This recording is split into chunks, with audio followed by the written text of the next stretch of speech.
Conference USA football kickoff continues. FIU as they turn the page with a new coach. A lot of great things happening down in Miami for the Panthers. So let's get right to it. Let's bring them in. The head coach, Willie Simmons, along with preseason offensive player of the year, Kewan Jenkins, and defensive back, Brian Blades. Welcome to the set. How you guys doing? How you doing? How you Great. doing? Good to see you. Good to see you. You guys looking sharp here. This looks really good. I like this setup right now. Coach, you got to be proud of these guys. Yeah, that's something nice. They do. How are you doing? I'm amazing. Extremely blessed to lead these young men. What's it like for you right now, starting this program up here now for this year? Ah, man, it's been amazing. Just coming in, taking over this program, putting the staff together, recruiting basically a brand new football team. But it's been great. These guys are really bought into everything that we're doing. They're having fun again playing football. And that was one of our main goals. And so I'm excited to see these guys come together and start next week. And I think we have a chance to be a very dynamic football team. And looking at, your team, your university down in Miami, I almost think like there is so much that could be happening here, right? I mean, there's only one place to go, and up, up, up. I mean, this seems like a very, proud place program that has a lot of upside. Tell me about that. Yeah, I think this place has a ton of potential. Right. And I think that's why so many people were, vying for the job. And I'm blessed to have been selected. But, once I stepped foot on campus and saw the facilities, was able to get around these guys and see the talent that we had on this football team, again, the sky's the limit for what this program can be. We're still a very young program, only 24 years in existence, and so we still have a lot of growing to do, but all the pieces are there. The level of excitement, the alumni base, the student body, it's time for FIU to take the next step. Yeah, I'm sure it's been talked about a bunch, but I think it's really cool. I mean, it's like Pitbull Stadium, right? Pitbull naming rights to the field. Does he come around at all? Do you ever get a chance to talk to him, meet him? What is that like? Well, his nickname is Mr. Worldwide for a reason. Right. He's on a worldwide tour. Pretty much has been on tour since I've gotten there. So have not had a chance to see him in person yet. But we do look forward to getting him around the team. I know he's very supportive. Naming rights to the stadium was a big deal for him. Yeah. There are a lot of people that would have loved to put their name on FIU Stadium because of what we just talked about, what this place can be. And for him to have a daughter who went to school there, him to be entrenched in the greater Miami community, I know means the world to him. So we want to definitely make him proud by defending our home turf and his namesake. But we look forward to hopefully getting them in there maybe for the Conference USA Championship. All right, we're going to talk key players. Obviously, we got two of them right here, and we'll get to these guys in just a second. But from your perspective, who else? Offensively, defensively, special teams, who do we have to look out for? Yeah, I think along with these two young men, KJ Owens is another guy that I think is due for a breakout year. Another Miami product, actually played high school ball, this young man to my left, but has had a phenomenal spring. So really looking forward to seeing him take control of the ground game. I think Alex Perry at receiver is a guy that came in and had a phenomenal spring as a transfer. And then up front, there are a lot of guys that I think will really establish the offensive line. And on the defensive side, Keegan Davis on the defensive line, a returning starter, is due for a breakout year. And then along with Deuce, I think our other corners, both Ashton Levels and Victor Evans, along with Shamil Sterling on the back end, can potentially make this one of the best defensive back units in the country. So a lot of potential for star power on this football team, and we're looking forward to putting it all together. Yeah, no doubt. Kewan, great to see you.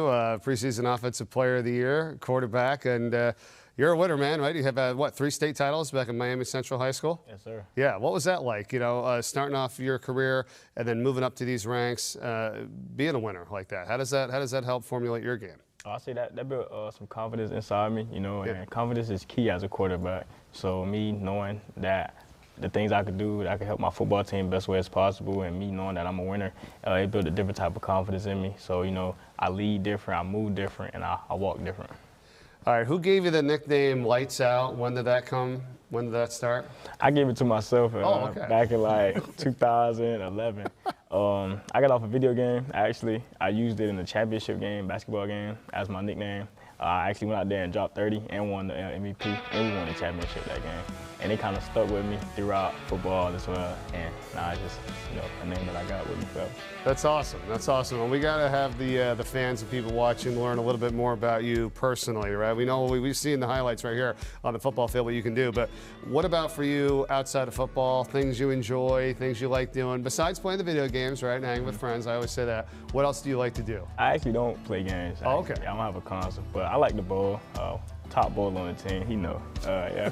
I watch movies a lot, so you can ask me about any movie from back in the day up to now. I've probably seen it. My favorite movie right now is Scarface and Superfly, 2 drug movies. Nice. Sorry about that, y'all. But other than that, I be chilling in the room, you know, or if I'm not chilling, I'm working out as well, or with my family. What's your top score in bowling?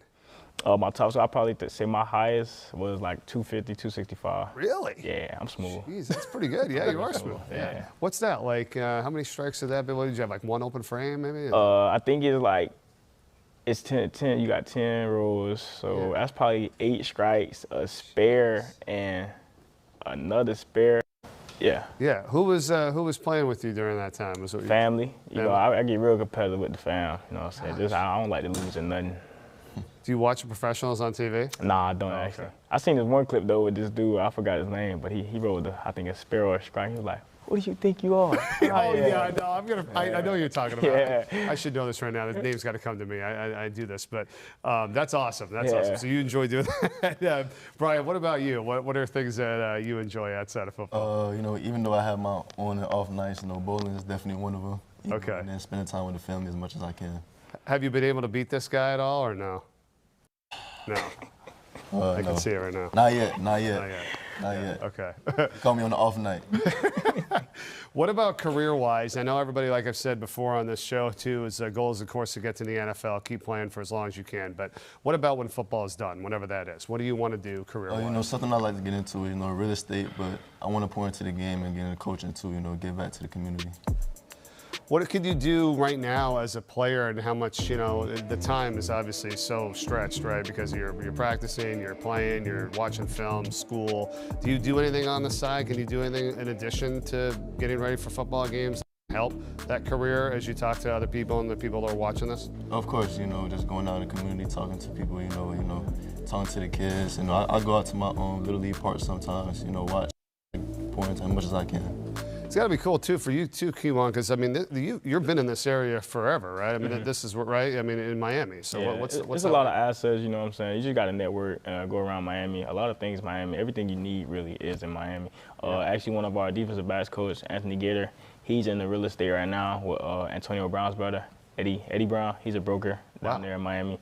So, you know, I'm going to start getting into that class sooner or later before the spring start.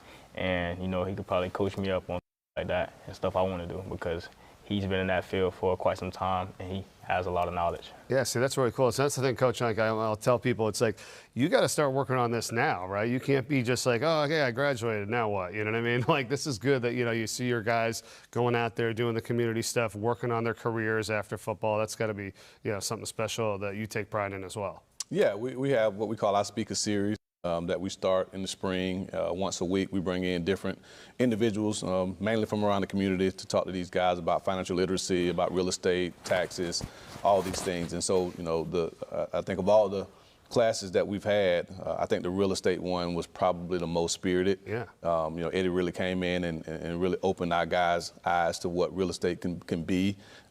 And so a lot of them, you know, signed up for the real estate class to get their license. You know, we have a lot of, you know, business-minded young men, majors. And then this new era of NIL, you know, where you can brand yourself. The difference is now a lot of these guys, once they get done playing, they already have a name. As opposed to back when we played, we were trying to build a name for ourselves in the community. They already have it. So I'm really looking forward to seeing these guys continue to grow and develop outside of football. Obviously, you know, looking forward to seeing what they can do on the field, but being well-rounded is one of our main goals at FIU, and I'm happy to see these guys taking that initiative. Yeah, nothing wrong with that. Just selling a couple of $1 million homes in you know, Miami, we can do pretty good doing that, right? Piggyback off that, I was talking with Trey from Conference USA yesterday, and we had a meeting, and he was basically telling us, like, we already have an upside going into business outside of football, because we student athletes. At the end of the day, we way more disciplined and we way more competitive, so we can take that mindset into any job. Yeah. We're going to continue on here, but I want to play this feature that was done. It's really pretty funny, talking about some of the rankings, right, that you guys are in the NCAA football game, right? You could see like speed, agility, all that stuff. Check this out. They did here at FIU. We're going to see how the guys react to their ratings.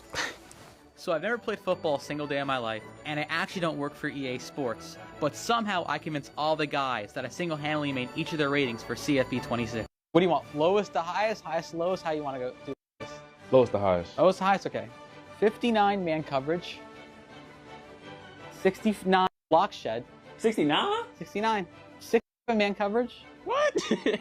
am I even a corner in the game? Last thing, 59 speed. 67. Oh, you already know it. I did know. I'm guessing. Oh, you got it. Nailed it on the head. For me to be the same overall, it's kind of crazy. Well, do you know who SGA is of the OKC Thunder? Right. You know what he says? What do you say? He's like, my life is consistent. That's you. Okay. You're consistent. You didn't go down. That's true. You put my speed at 89, I just feel like might as well 90. We can't do that. We can boost you up, maybe up next to maybe a 68, 69. What? I gained 8 pounds. What? How?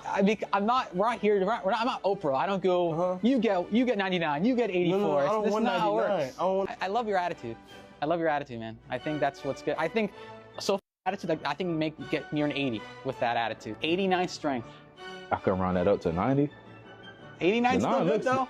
But if somebody offered you $90 or $89, what you think? It's gotta be honest. 89 is still the way.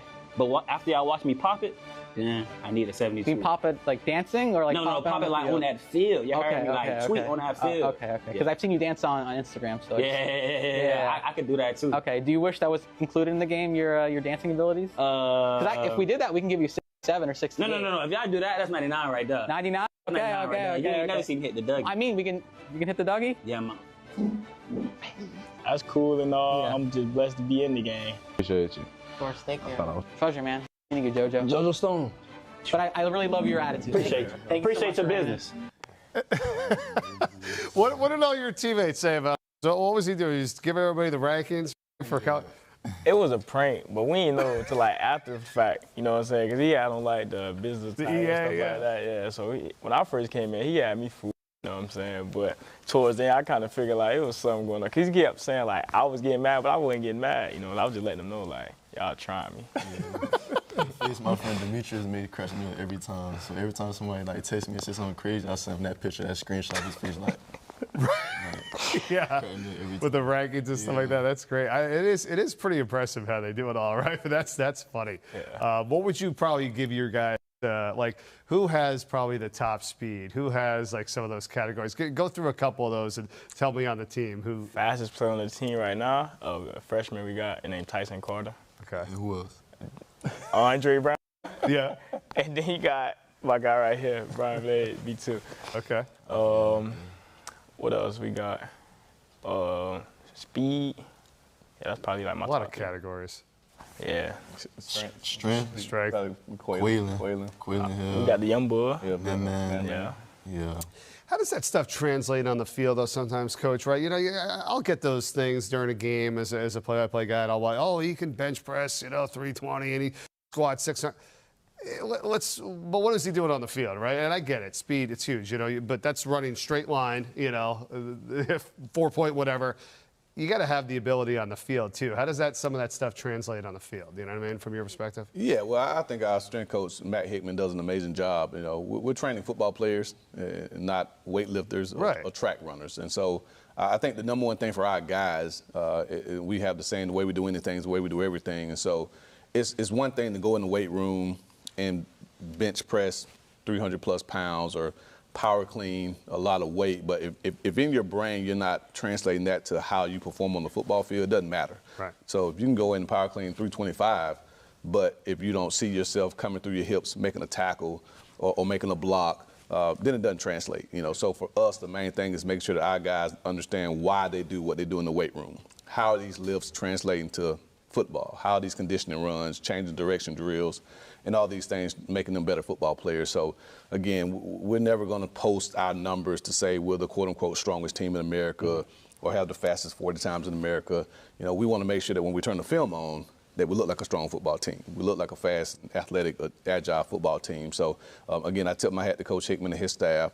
And these guys are buying into what we do in the weight room because I've seen the drastic improvement in their body movements, in their ability to bend, change directions, since he got there in December.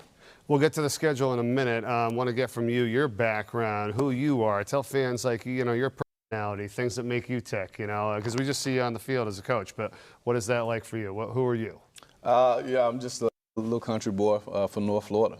Grew up, raised by my mom. My dad passed away when I was 6 years old, so just my mom and my two older sisters. She's an educator, so from an early age was demanded to do my work, which naturally came to me. But started playing the game at the age of 8, and it's really propelled me to places in my life that I couldn't have imagined. Growing up in small town of Quincy, Florida, we never really knew about anything outside of Tallahassee. So being able now to travel the world, to go to different parts of the country because of football has been truly a blessing.